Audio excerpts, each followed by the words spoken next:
মাছ খাইতে লাগে অনেক বেশ, আর যদি মাছের খাটা গলাত লাগি যায় না নি তে দুঃখেরও নয় শেষ। তো বন্ধুরা দেখিয়াই টের পাইছেন এটা কিতা মাছ, এটা হইলো শোল মাছ। তো আপনারা বাসায় কিতা মাছ হয় কমেন্টের মাধ্যমে জানাইও। তা আমি উত্তম আপনারা বন্ধু, আর আমি নিয়ে আইলাম আপনারা লাগি একটা সুন্দর শোল মাছের রেসিপি ব্লগ। তো প্রিয় বন্ধুরা দেখতে পাইছেন এখানে পাত্র গরম হয়ে গেছে, আর গরম হওয়ার তেল দিছি, তেলও গরম হয়ে গেছে। তারপরে দিছি পেঁয়াজও গরম হয়েছে, লাল লাল কালার হয়েছে। তারপরে আমি দিছি আলু আর টমেটো। তো বন্ধুরা এই মাছটা মাংসর মতন খাইতে ভীষণ স্বাদ। তো আমিও বানাইমু মাংসর মতনই। তো বন্ধুরা ভিডিওটা স্কিপ না করিয়া শেষ পর্যন্ত সবই দেখো, দেখিয়া কমেন্ট করিও, লাইক করিও আর শেয়ার করিও। কারণ আমরা সবেই মানে বেশিরভাগেই রাঁধতে পারি এখন, আর কিছু কিছু মানুষে রাঁধতে পারে না। তো বন্ধুরা এই কথাটা কইলাম খারাপ পাইও না, কারণ কেউ জন্ম থেকে দিকেও শিখিয়া আয় না, সবই চেষ্টা করিয়া শিখিয়া আয়। তা রান্দা একটাও কিন্তু শিখা খাম, কারণ বিপদে আপদে কোন সময় রাঁধতে লাগে কেউ পাওয়া যায় না, তো সবেই রান্দা শিখতে লাগে।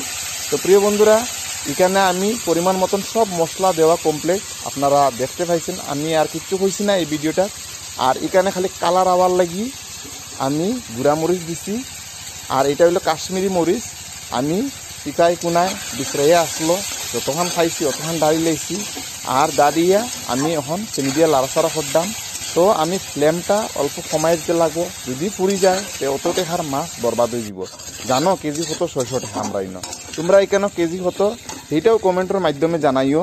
আর এই মাছটা অনেক প্রোটিন আছে এই মাছটা। তো প্রিয় বন্ধুরা এখন আমি জল দিয়ে দিছি, তো জল দিছি, আর জলটা যখন সময় গরম হয়ে যাব তখন সময় আমি বাজিয়ে রাখা মাছগুলি ডালি দিমু।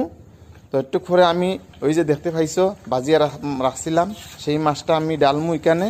তো প্রিয় বন্ধুরা ভিডিওটা ভালো লাগলে লাইক কমেন্ট শেয়ার করিও, কারণ দেখো ভিডিওটা বানানি একটু কষ্ট, কিন্তু ভিডিওগুলি এডিটিং করা অনেক অনেক অনেক কষ্ট। তোমরা যদি লাইক করো না কমেন্ট করো না তো কেমনে আমরা উৎসাহ পাইমু? তে লাইক কমেন্ট আর শেয়ার করলে আমরা উৎসাহ পাইমু, আর ওরকম সুন্দর সুন্দর ব্লগ আরও আনমু। তো এইখানে আলু অল্প পিষিয়ে রাখতে লাগবো, আলু ভর্তা করিয়ে রাখতে লাগবো, আর আলু ভর্তাটা জলের মাঝে দিয়ে দিতে লাগবো। তো এই রেসিপিটা বানাইলে বেশি জল দেওয়া যাইতো না, আর বেশি গ্রেভি হলেও করাও যাইতো না, একের মিডিয়াম আর কি। তো ফাইনালি আমার মাছ রান্না কমপ্লিট। তো এখানেও মাংসর মতন শেষ পর্যায়ে আমি গরম মশলা দিয়ে দিলাম, তারপরে সব কমপ্লিট হয়ে গেছে। তোমরা ভিডিওটা সম্পূর্ণ দেখার জন্য অনেক অনেক ধন্যবাদ সবাইরে। আর দেখতে পাইছো